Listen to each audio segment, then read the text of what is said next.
like cars and or driving? If so, probably best to skip this video. Check out what else is going on YouTube, because this vehicle is not for you. It's called the Leapmotor C10. Now, Leapmotor is a Chinese vehicle company owned by Stellantis. Stellantis owns everything from Jeep, Peugeot, they own a lot of brands now. But the C10 is the first model produced by Leapmotor to be sold for global markets. In Australia, you can get this as an EV, or what I've got here, a range extender EV. So basically, it's an electric vehicle, but it has a small 1.5 litre petrol engine under the bonnet. Its purpose is solely to provide energy for the battery. It doesn't directly power the wheels. The electric motor is at the back, so it's actually rear wheel drive. But yeah, that petrol motor does not connect with the rear axle at all. Overall, the range is, or the claimed range is 1,150 kilometers, which is pretty impressive, although there are other hybrid SUVs and even diesel SUVs that can offer similar figures as well, theoretically anyway. I think it does look pretty good from some angles. Like at the front, it's got a bit of aggression there, a bit of sportiness, big wide and low spoiler, and the vertical intakes on the sides. From the side, it looks like a kind of stretched wagon, or even a raised stretched wagon. And then from the dead center in the rear, it's got a bit of sportiness to it. Kind of looks like a Porsche Cayenne, full width taillight. It's just from the kind of 3/4 shot, or the diagonal shot here, that it just looks a little bit awkward. That wheelbase almost looks like it's too long. Like if it was just shortened a bit, it would actually look a bit more proportional. But it does sort of go in theme with what this vehicle is about, in my opinion anyway. There's two variants on sale in Australia, the design and the style. The top spec comes with these 20-inch alloy wheels. I actually quite like these, gunmetal grey. And it's good to see they're wrapped in Dunlop Sport Max or E-Sport Max tyres, not some no-name brand tyres. 245/45s front and back. I like to compare this to something like a train ticket or a bus pass, or even like a season Uber pass, except with this, you can customize the cabin to your liking, the temperature and all that. You don't have to maintain a conversation with someone, and you can tell it where to go exactly and at any time. You don't have to wait for it to arrive. So that's kind of what you're paying for. I don't mean to be funny, I'm just saying this is what I think this vehicle is made for. It's a transport capsule for carrying human beings and their belongings from one point to another. And when you have a look inside, you'll see what I mean. There's no design or character at all. It's fairly monotone, or very monotone. It does have a light colored upper cabin and then just black all down below. It does have a dual level center console, quite practical. And then inside, just like a modern train, it feels comfortable and sensible, very neat and tidy. It does look like they've tried hard to minimize scratchy plastics and whatnot. You've got this kind of wetsuit material up here, vinyl, and then even where there is plastic, it's got a bit of a texture to it. It's not just that elephant skin stuff. And it all feels quite well made. Just some of the leather, or down here on the console, it's not leather, it's kind of this vinyl-y stuff.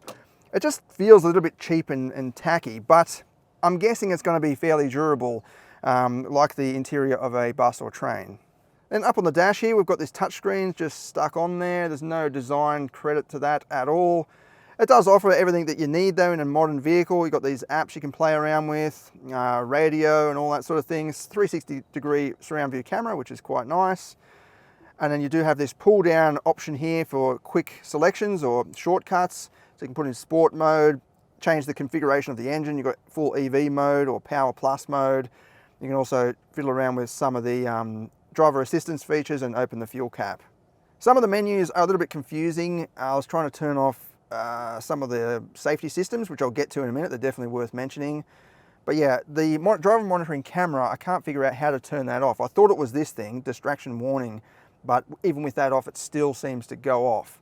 But yeah, you can go in there and change around all your settings. I do like that it's got this main menu down the side, and then some sub menu comes up when you select different areas horizontally there. And yeah, more and more settings. Nice graphics, very pleasant, very neat and tidy. And then in the back, that longish wheelbase provides plenty of leg room. Like, look at that. Completely flat floor as well, because there's no tail shaft running through. I think the Chinese do like their rear leg room and rear seat space, and yeah, this is very impressive. Look at that, my knees are nowhere near the seat there. Even if I slid that all the way back to the end of the rails, it would not be anywhere near my knees. Now, I know I'm only short, 170 centimeters, but I think this is probably one of the most spacious SUVs in this class, in terms of length anyway. The width is not as impressive. It's not bad, it's just, yeah, pretty conventional. I think an Outlander would have a little bit more width, but yeah, there's plenty of other SUVs in this class that would be about the same.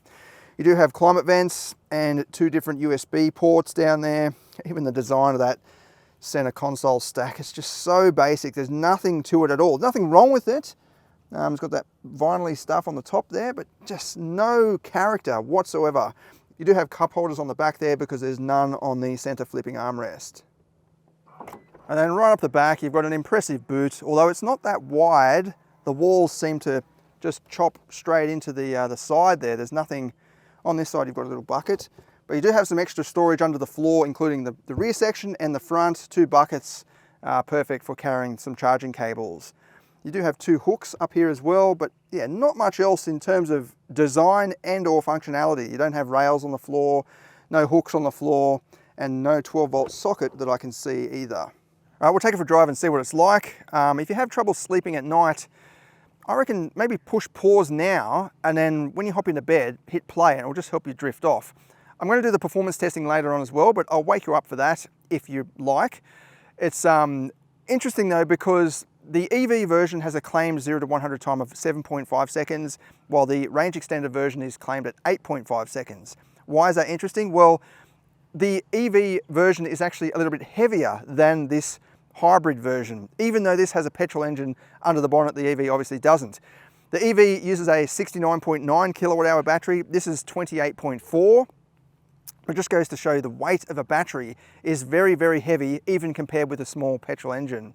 But yeah, I don't know why the EV is a second quicker across 0 to 100. I guess just the instant, well, this is instant power as well, because it still runs on an electric motor. Yeah, I don't quite understand that, but that's the claim by Leapmotor. To start with, I'm just going to leave all the safety systems left on. So this is the default setup when you first get in the vehicle. This is how it is configured. But yeah, back to that powertrain. You've got an electric motor at the back producing 160 kilowatts, the same as the electric version. That's an okay amount of power, I guess. This does weigh near enough to 2 tons, so the power to weight ratio isn't really impressive for this class. I mean, that's not a bad thing. I'm just saying that it's nothing out of the ordinary, but you do get the instant response of an electric motor. So you put your foot down, it picks up pretty much straight away. We'll try the sport mode in a minute as well. I guess one advantage over a train, this has a steering wheel, so you can actually turn the vehicle and it will go wherever you turn it. It is an electronic steering setup, and it does feel very electronic. It almost feels like a 1990s arcade game where there's just nothing there. It doesn't feel connected. There's no kickback, there's no feedback at all. There's a little bit of weight that's kind of just linear across the whole lot. It doesn't load up as you start turning. That just kind of lets you know that, yeah, there is some sort of connection to the vehicle. I think it's going to appeal to the kind of buyer that would buy this, I guess, because they just want something that's practical, and yeah, it's got a steering wheel, we turn it that way, the vehicle goes that way. You know, it doesn't do anything bad, but it certainly doesn't provide any sort of engagement. In terms of the ride and handling, I think the ride is a little bit bouncy over undulations and little bumpy bits where it's got a bit of diagonal pivoting going on. But again, it comes back to the sort of target buyer. I don't think they're gonna care. It is comfortable, it's absorbing the bumps. It feels pretty good, or pretty average, yeah. And I don't mean average as in bad, I just mean in this class, it's just, yeah, sitting in the middle somewhere. It does feel planted on the road, but partly because of that weight and the good tyres. So you can actually hammer it around corners and it holds on fairly well. Again though, you just don't get any invitation through the steering to say, hey, take on more of these winding roads because this is fun.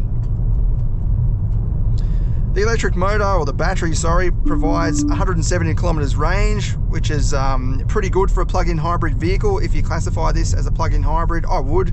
It's not a hybrid because you can plug this in and actually charge the battery, and it's not a full EV because it does have a petrol motor, as we saw. So you've got, you can actually plug this in every day or every once a week and drive to work and not use any petrol at all. That is pretty good.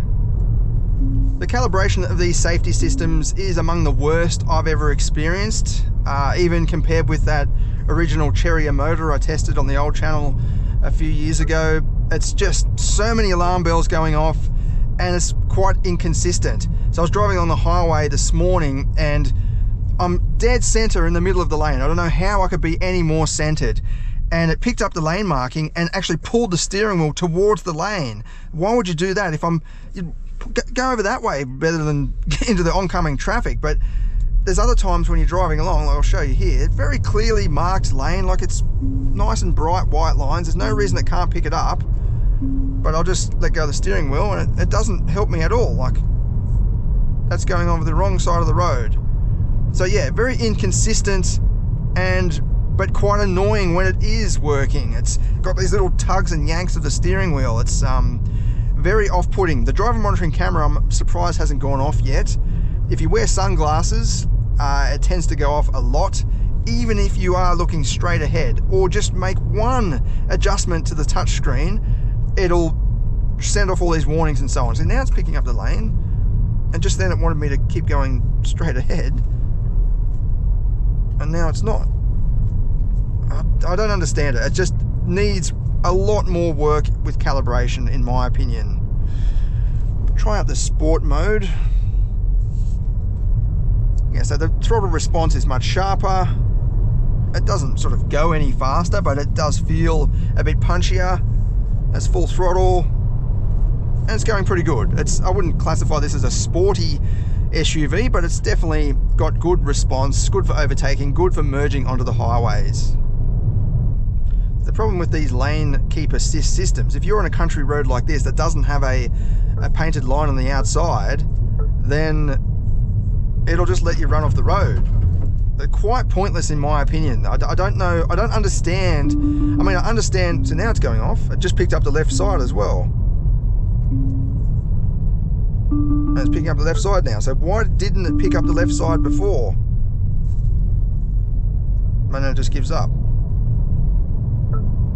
There we go, it's got the right lane. But yeah, that's definitely one of the most frustrating systems I've experienced. It's a normal country road, and look at it, it's just constantly going off. I'm right in the middle of the lane. I don't know what else it wants me to do. And it's just pulling and tugging the steering wheel. Obviously you can't see it on camera, but it's got these little tension grips and yanks from the steering that are just really off-putting and frustrating, especially when I'm right in the middle of the lane. As I said, I don't know what else it wants me to do. It also threw up a warning before. Again, it's going off. I'm just driving right in the middle of the road. It said a warning before, driver has left the seat. Firstly, well, that's not true, but secondly, what do you want me to do with that information? What, I've become a ghost, have I? Like, how is that a warning that you can expect any result from? It's just, yeah, it's way too over the top in my opinion. All right, you can wake up. We're going to do some performance testing now and see how it goes. Overall, look, I think this is exactly what I said at the start. It's not made for car or driving enthusiasts. It's just a practical box with wheels on it that will get you from A to B.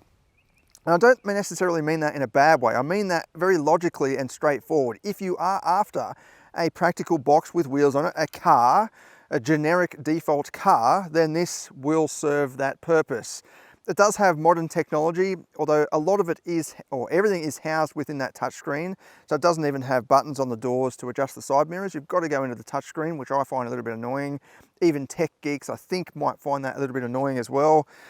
And the safety systems, in terms of the driver assist systems, need further calibration. As I said, for me, it's probably one of the worst I've driven in terms of the calibration. But in terms of the good sides, look, 170 kilometers range is very good for a plug-in hybrid today. Even that combined theoretical range, 1150 kilometers, is very good, although there are other SUVs that can kind of beat that or match that at least.